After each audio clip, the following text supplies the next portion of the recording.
이제 막 사회생활 시작한 민수 씨가 드디어 꿈에 그리던 첫 전셋집을 구했습니다. 그런데 마냥 기뻐할 수만은 없어요. 주변에서 들려오는 얘기들이 너무 무서웠거든요. 자, 오늘 민수 씨와 함께 우리 모두의 피 같은 전세 보증금을 완벽하게 지키는 법, 그 핵심만 쏙쏙 한번 파헤쳐보죠. 아마 전세계약서에 도장 찍어보신 분들이라면 마음 한구석에 이 질문 한 번쯤 품어보셨을 거예요. 내 전 재산이나 다름없는 이 보증금, 정말 괜찮은 거 맞을까? 네, 이게 바로 민수 씨가 친구한테 들었던 얘기 중 하나예요. 에이, 설마 주소 하나 틀렸다고 보증금을 날려? 싶으시죠? 근데요, 이 법이라는 게 가끔은 정말 사소해 보이는 작은 실수 하나 때문에 내 보증금 전체를 위협하기도 합니다. 지금부터 실제 대법원 판례를 통해서 우리가 가장 빠지기 쉬운 세 가지 함정이 뭔지 알아보겠습니다. 자, 그럼 첫 번째 함정부터 한번 볼까요? 제목부터 좀 억울하죠? 주소 하나 빠뜨렸을 뿐인데 이게 얼마나 어마어마한 결과를 가져왔는지 한번 보시죠. A씨의 이야기입니다. 새로 지은 빌라 201호에 이사를 갔어요. 그리고 전입신고를 했는데 주소에 그냥 집업만 딱 적어낸 거예요. 뭐 속으로는 에이, 이 건물에 201호 그거 하나인데 집업만 써도 다 알겠지? 이렇게 생각했던 거죠. A씨는 그냥 아차 하는 실수라고 생각했지만 법이 보는 관점은 완전히 달랐습니다. 법은요, 제3자, 그러니까 나중에 이 집에 돈을 빌려줄 수도 있는 은행 같은 다른 사람들이 봤을 때 아, 이 집엔 세입자가 살고 있구나 라는 걸 명확하게 알 수 있도록 공시, 즉 널리 알려야 한다고 요구합니다. 이 둘의 생각 차이, 과연 법원은 누구 편을 들어줬을까요? 그냥 호수 하나 빠뜨린 거. 자, 여러분이 만약 판사라면 이거 어떻게 판결하실 것 같으세요? 결과는 아주 냉정했습니다. 바로 무효. 여기서 꼭 알아야 할 개념이 대항력인데요. 이건 쉽게 말해서 혹시 집주인이 바뀌더라도 새로운 집주인한테 저 여기 계약하고 사는 세입자니까 계약 끝날 때까지 살 겁니다 라고 당당하게 맞설 수 있는 힘이에요. 이 힘을 가지려면 외부 사람이 누가 봐도 아, 바로 저 집 하고 정확하게 콕 집을 수 있게 알려야 한다는 거죠. 특히 A씨가 살던 집처럼 각 코스마다 주인이 다를 수 있는 다세대 주택에서는 동호수를 빼먹는 건 유효한 알림이 아니라고 본 겁니다. 이 중요한 차이는 제가 잠시 뒤에 다시 한번 짚어드릴게요. 주소 하나 잘못 썼다가 힘을 잃게 되는 경우 보셨죠? 자, 두 번째 함정은요. 돈, 그리고 타이밍에 대한 문제입니다. 잔금은 좀 이따가 낼게요. 이게 과연 괜찮았을까요? B씨는 집주인이랑 얘기해서 보증금 일부만 먼저 내고 이사를 들어갔어요.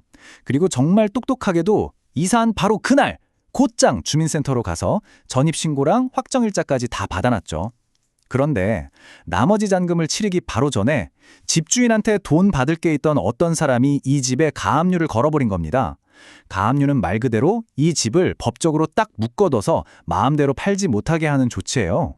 자, 여기서 이제 싸움이 붙은 겁니다.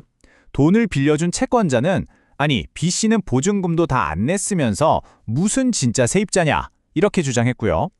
B씨는 무슨 소리? 나는 이사하고 법에서 하라는 신고까지 다 마쳤다. 내 권리가 먼저다. 이렇게 맞선 거죠. 아직 보증금을 다 내지도 않았는데 과연 법은 B씨의 권리를 인정해 줄까요? 결과는요. 다행히도 B씨의 승리, 유효 판결이 나왔습니다. 여기서 등장하는 개념이 우선 변제권인데요. 이건 정말 막강한 권리예요.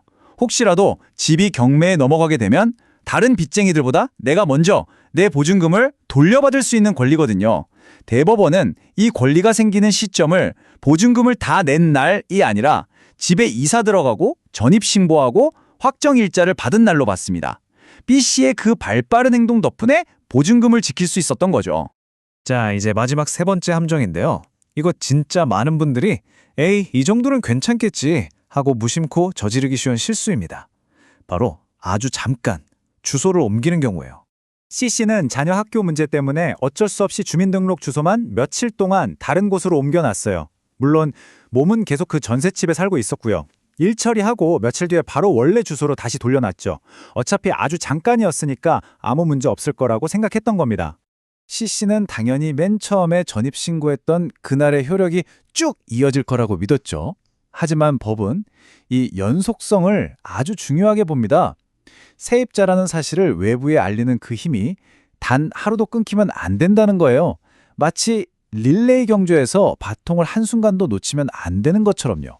CC의 이 짧은 외출, 과연 법원은 어떻게 판단했을까요? 결과는 대항력 상실 후 재취득이었습니다. 이게 무슨 말이냐면요. CC가 주소를 다른 곳으로 옮기는 바로 그 순간 그동안 쌓아왔던 힘이 그냥 풍 하고 사라진다는 거예요. 그리고 며칠 뒤에 다시 전입신고를 하면 그날부터 새로운 힘이 생기는 거죠. 이걸 줄 서는 것에 비유하면 원래 맨 앞에 줄 서 있었는데 잠깐 화장실 간다고 줄에서 나갔다 오니까 그 사이에 다른 사람들이 먼저 줄을 서버린 거예요. CC는 다시 그 줄에 맨 뒤로 가야 하는 거죠. 만약 그 며칠 사이에 은행이 근저당을 설정했다면 CC의 순위는 은행보다 뒤로 밀려나 버리는 정말 아찔한 상황이 되는 겁니다. 자, 이렇게 듣기만 해도 아찔한 세 가지 사례를 봤습니다. 이제 불안해하지만 마시고 이 함정들을 피해서 내 보증금을 철통같이 지킬 수 있는 필승 체크리스트를 정리해드릴게요. 아까 첫 번째 A씨 사례 기억나시죠? 왜 호수 하나 빠뜨린 게 그렇게 치명적이었을까? 그 근본적인 원인이 바로 여기에 있습니다. 다가구 주택과 다세대 주택의 차이 때문인데요. 다가구는 원룸 건물처럼 건물 전체 주인이 한 명인 곳이에요. 그래서 집원만 써도 집을 특정하는데 문제가 없죠. 하지만 다세대는 빌라나 아파트처럼 호수마다 주인이 다를 수 있는 곳입니다. 그래서 반드시 동호수까지 정확하게 써야 다른 사람들이 헷갈리지 않겠죠? A씨가 살던 곳이 바로 이 다세대 주택이었던 겁니다. 자, 그럼 이 교훈들을 최종 5개명으로 정리해 보겠습니다. 첫째, A씨의 실수를 피하려면 계약서부터 모든 서류에 주소가 토시 하나 안 털리고 똑같은지, 그리고 우리 집이 다가구인지 다세대인지 꼭 확인하세요. 둘째, B씨의 신의 한 수였죠. 이사 당일 아무리 피곤해도 무조건 주민센터로 달려가서 전입신고와 확정일자를 받아야 합니다. 셋째, 이것도 B씨 사례인데요. 잔금을 다 내기 전이라도 이사하고 신고하는 그 순간부터 여러분의 권리가 시작된다는 점 꼭 기억하세요. 넷째, CC의 눈물을 잊으면 안 되겠죠. 단 하루라도 그 어떤 이유로도 절대 주소로 옮기면 안 됩니다. 마지막으로 이런 법적 장치와 더불어서 만일을 대비해 전세보증금 반환보증보험에 가입하는 것도 가장 확실한 방법 중 하나가 될 수 있습니다. 법률가들 사이에 아주 유명한 격언이 있습니다. 법은 가만히 자기 권리 위해서 잠만 자는 사람을 보호해주지 않는다는 뜻이죠. 즉, 스스로 자기 권리를 챙기는 사람 편이라는 겁니다. 오늘 우리가 살펴본 내용들이 바로 그 증거 아닐까요? 여러분의 소중한 보증금, 이제 더 이상 막연하게 불안해하지 마세요. 오늘 보신 것처럼 여러분은 스스로 권리를 지킬 힘을 배우셨습니다. 지금 당장 서류 가방 한번 열어보시는 건 어떨까요?